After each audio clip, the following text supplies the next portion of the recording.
El Señor esté con todos ustedes.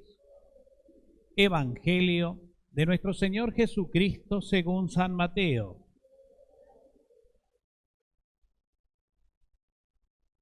Jesús dijo a sus discípulos: ustedes han oído que se dijo, amarás a tu prójimo y odiarás a tu enemigo. Pero yo les digo, amen a sus enemigos, rueguen por sus perseguidores. Así serán hijos del Padre que está en el cielo, porque Él hace salir el sol sobre malos y buenos, y hace caer la lluvia sobre justos e injustos. Y ustedes aman solamente a quienes los aman, ¿qué recompensa merecen? ¿No hacen lo mismo los publicanos? Y si saludan solamente a sus hermanos, ¿qué hacen de extraordinario? ¿No hacen lo mismo los paganos? Por lo tanto, sean perfectos como es perfecto el Padre que está en el cielo. Palabra del Señor. Tomamos asiento, hermanos. Bueno, muy queridos hermanos, todos en el Señor, estamos ya transitando esta semana 11ª del tiempo durante el año, y como siempre recordamos, el tiempo durante el año es un tiempo dentro del año litúrgico, es el tiempo en que celebramos nuestra identidad de discípulos que seguimos a Jesús con un corazón disponible, con un corazón y con un oído abierto, ¿no? El oído del discípulo.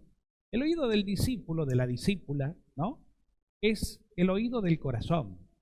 No escuchamos con nuestras orejas solamente.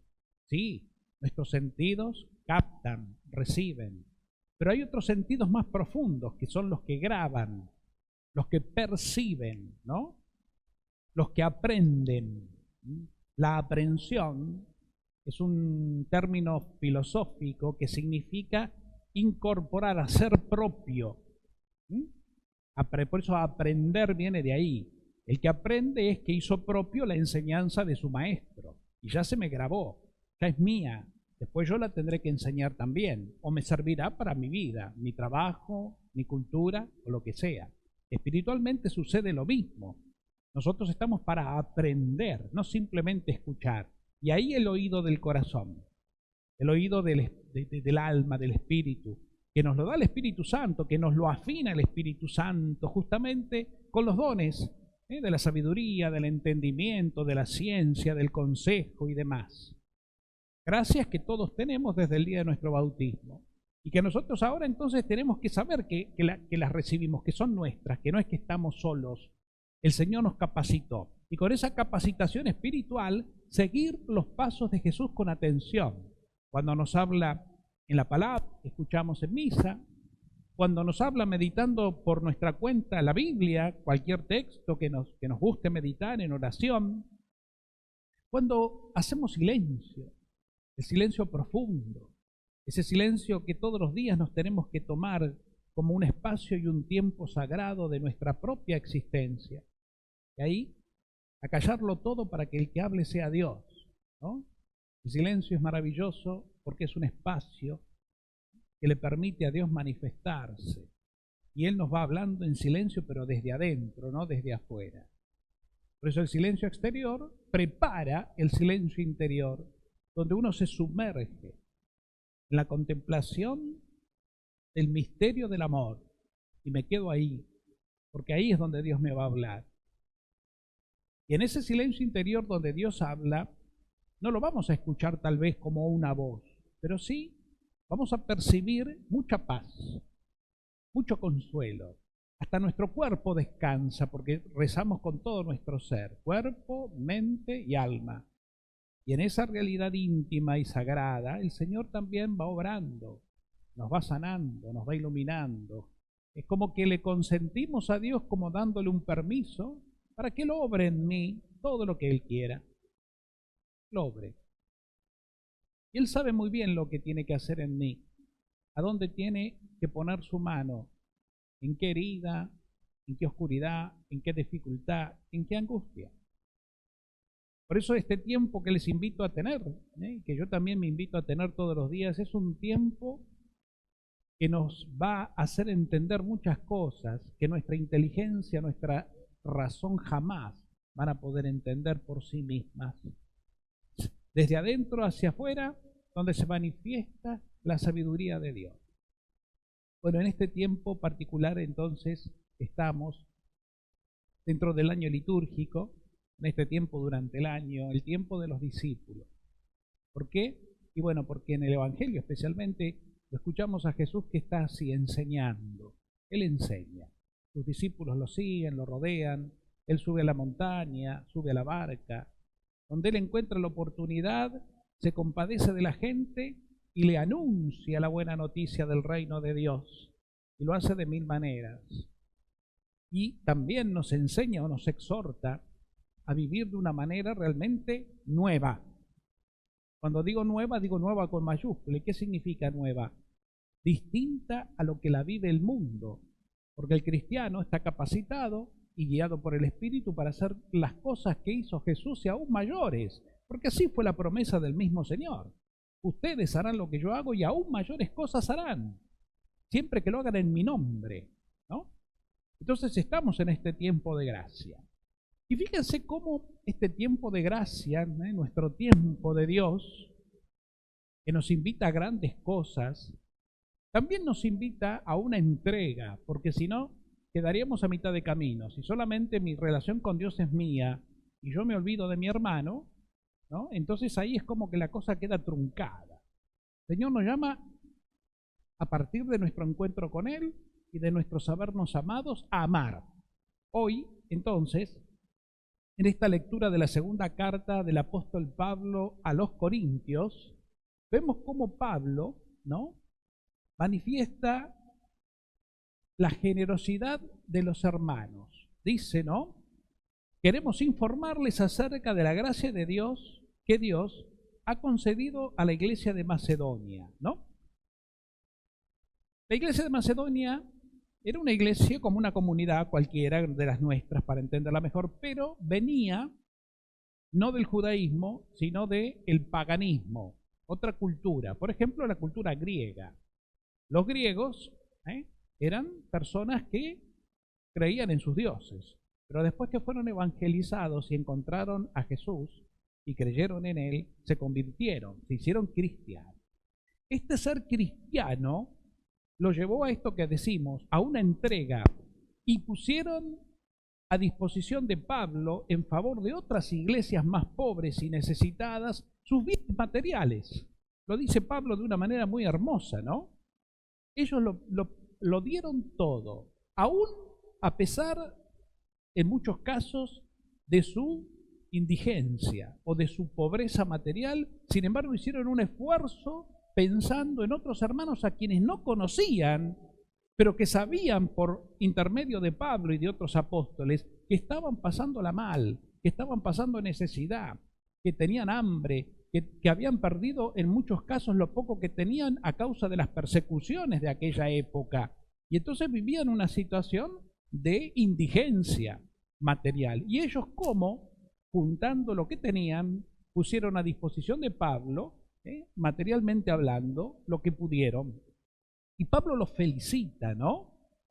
Y les dice, ustedes se distinguen en todo, en fe, en elocuencia, en ciencia, y también en solicitud por los demás, y en el amor que nosotros les hemos comunicado, que es el amor de Dios, ¿no? Se distinguen en generosidad. Pablo los alienta, y Pablo pone como testimonio, como ejemplo, esta actitud. Y esto realmente es maravilloso.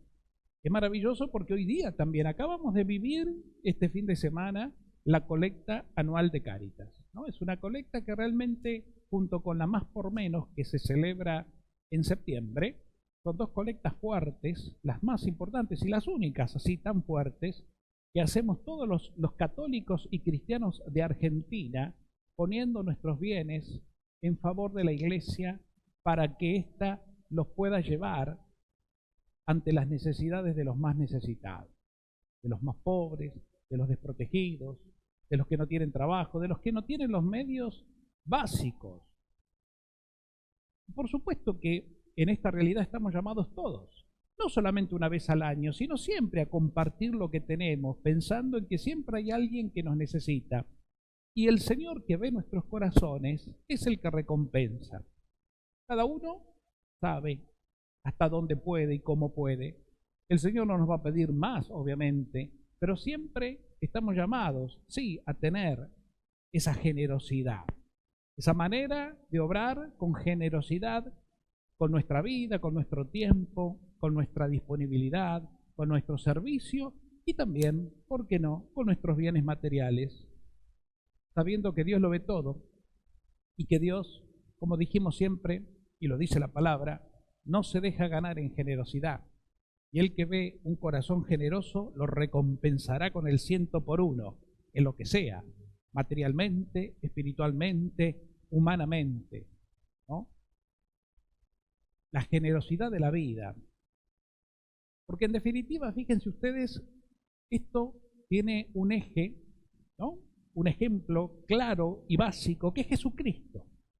Jesucristo pobre, pero entregado. Un pobre, un Dios que se hace pobre humanamente, que se humilla y sin embargo que en su humillación y pobreza nos enriquece a todos.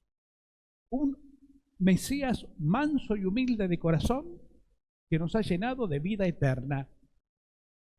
Un hombre como nosotros que nos ha marcado el camino de la eternidad y con su entrega de amor nos ha unido al Padre que nos adoptó por medio de Él como hijos, nos hizo formar una familia, haciéndonos a todos hermanos y por consiguiente corresponsables los unos de los otros. Todo es esto origen del vínculo del amor, fruto del Espíritu Santo que todos tenemos, porque el Espíritu Santo ha sido derramado en nuestros corazones. Por eso el Salmo nos invitaba a ser agradecidos por todo esto que hizo Dios por nosotros y lo que hace también a través de nosotros en favor de los demás. Alaba, alma mía, al Señor. Feliz el que se apoya en el Dios de Jacob, en el que pone su esperanza en el Señor, en el que hizo el cielo y la tierra, el mar y todo lo que hay en ellos. Él mantiene su fidelidad. Dios es fiel. Dios bendice.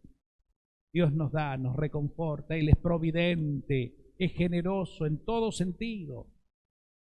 Muchas veces, y me incluyo en esto, como no somos personas tal vez que nos faltan, no es que no tengamos fe, pero que nos falta realmente ser entregados por la fe, ¿no?, y pensar menos con la razón. La razón lo calcula todo. La razón siempre tiene un pero, la razón está atada y programada como piensa el mundo y entonces ahí los cálculos, esto, aquello, esto sí, y bueno, y siempre vienen los prejuicios, porque la razón, ya le digo, piensa como piensa el mundo y el mundo es prejuicioso, por eso hay tanta desconfianza.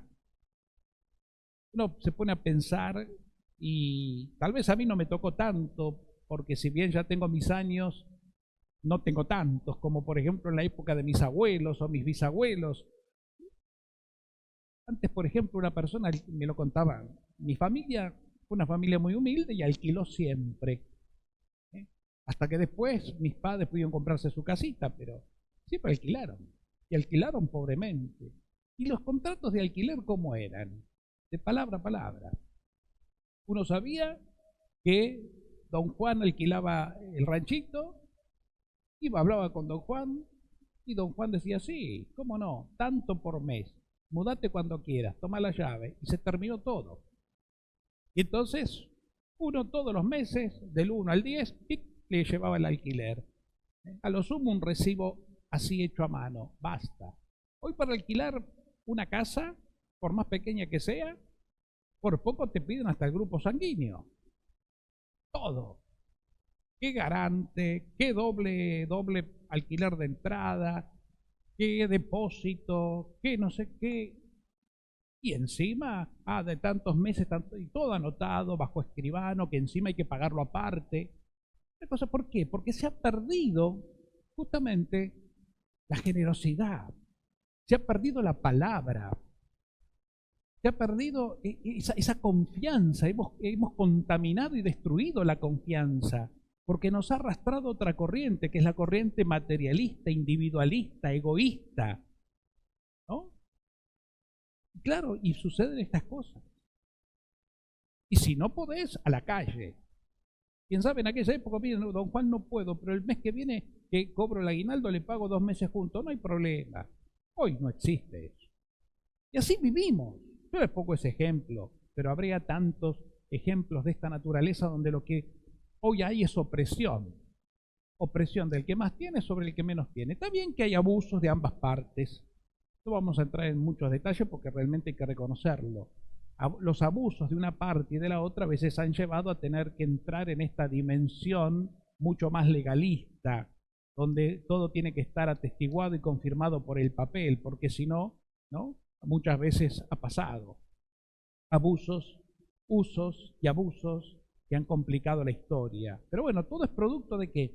De corazones que se han endurecido, de corazones que han perdido la palabra, que han perdido valores, principios, que han perdido dignidad en definitiva, sin importarle nada, porque lo que prima es lo material, lo que prima es la conveniencia, lo que prima son mis derechos por sobre los del otro. El Señor nos lleva a todo lo contrario. Por eso analizar la palabra de Dios va mucho más allá que hacer una colecta generosa, que desde luego hay que hacerla. Va mucho más allá. Va en la forma de ser. ¿Cuánto todavía entonces hay que convertirnos? ¿Cuánto hay que seguir madurando la fe, madurando la vida interior? Yo creo, queridos hermanos, que no tenemos que tener miedo de ser realmente cristianos, viviendo un estilo de vida propio. Y Jesús lo dice, fíjense ustedes, en el Evangelio. Uno escucha este texto del Evangelio de Mateo y uno lo escucha y dice, pero esto que pide Jesús realmente más hoy día es imposible. Jesús está pidiendo cosas que realmente son propias de Dios, porque Él nos está pidiendo una revolución, una actitud revolucionaria. Y se está hablando a los judíos que en ese momento se regían por una ley que era muy parecida, o era un poco producto de la famosa ley del talión. ¿Se acuerdan? Ojo por ojo, diente por diente, ¿no? Bueno, así vivía el judío, porque esto se decía, ¿no? No abuses, pero si te sacan un ojo, vos tenés derecho a sacarle el otro. No le saques los dos. Ya sí es abuso. Pero Jesús va más allá, como hasta intentando escandalizar, ¿no? Mover un poco los esquemas de una sociedad que está petrificada solamente en leyes. Los invita a moverse por el corazón, es decir, así se mueve Dios. Esta es la forma de ser de Dios. Y si ustedes, si quieren ser verdaderos hijos, tienen que obrar como obra el Padre, para lo cual el Padre los va a capacitar, porque esto para el hombre es imposible, pero para Dios nada es imposible. Y Dios, que nos quiere felices, está obrando para que seamos realmente personas, cristianos, que vivamos según las inspiraciones del Espíritu y no según las inspiraciones de la carne, es decir, del mundo. Y entonces lo lleva a esta actitud revolucionaria, que yo creo que los oyentes de ese momento habrán estado bastante como con los ojos así grandotes, saltones, por lo que decía Jesús. Se dijo, amarás a tu prójimo y odiarás a tu enemigo. Pero yo te digo, amen a sus enemigos, rueguen por sus perseguidores, así serán hijos del Padre que está en el cielo, porque Él les hace salir el sol sobre buenos y malos. ¿Se dan cuenta? Es el Padre el que obra así. Es el Padre que nos mira a todos con una mirada que es muy distinta a la nuestra, que nosotros humanamente jamás vamos a terminar de comprender, porque es incomprensible desde la lógica humana esto que dice Jesús del Padre, que hace salir al sol sobre malos y buenos. Es decir, que la mirada de Dios, de amor, de Padre misericordioso, es igual para todos. El problema no está en el Padre, entonces, el problema está en los hijos. Siempre cuando digo esto me vuelve una y otra vez la parábola del hijo pródigo. El problema no estaba en el padre. Cuando el hijo menor le pide la herencia, faltándole el respeto y diciéndole dame lo que me corresponde, cosa que no le correspondía porque el padre estaba en vida, y cuando el padre está en vida los bienes son del padre. Cuando recién se muere el padre, ahí pasan a ser de los hijos. Pero este hijo, cuando le dice dame lo que me corresponde, es como que le está deseando anticipadamente la muerte, de manera que esa parábola es muy fuerte. Sin embargo, el padre no hace atribución de lo que realmente tiene como derecho, sino que le da. Bueno, anda, hijo mío, tomá. Y este se va a hacer su vida lejos del padre, lo que le acarreó como consecuencia ¿qué? La desgracia, la miseria, la soledad, la humillación. ¿Quién tomó el camino equivocado? ¿El padre o el hijo? Es obvio que el problema es del hijo. Así nos pasa a nosotros. El padre sigue siendo bueno con todos, sigue haciendo salir el sol sobre buenos y malos. El tema es la conversión de los hijos, el cambio de corazón de los hijos. Que nosotros podamos realmente darnos cuenta que vivir así es vivir contra nuestra esencia, porque hemos sido creados por el bien para ser fruto del bien y hacer el bien. Dios no se equivocó, quiero decir, con nosotros. Dios nos crió con amor y estamos llenos de amor. Cada partícula de sangre que corre por nuestras venas está bendecida por Dios. Es más, por nuestras venas corre sangre divina, me animaría a decir también. Y nuestra vida está iluminada por Él. Pero nosotros, en nuestra libertad, obviamente que podemos tomar otros caminos distintos. Y ahí donde suceden después los grandes problemas, ante los cuales Jesús predica con tanta fuerza lo que predicó, lo que dijo. Yo les digo, ustedes no deben ser igual a los que toman caminos equivocados. Ustedes tienen que obrar como el Padre obra, por amor, con misericordia, con compasión. Así serán hijos del Padre que está en el cielo.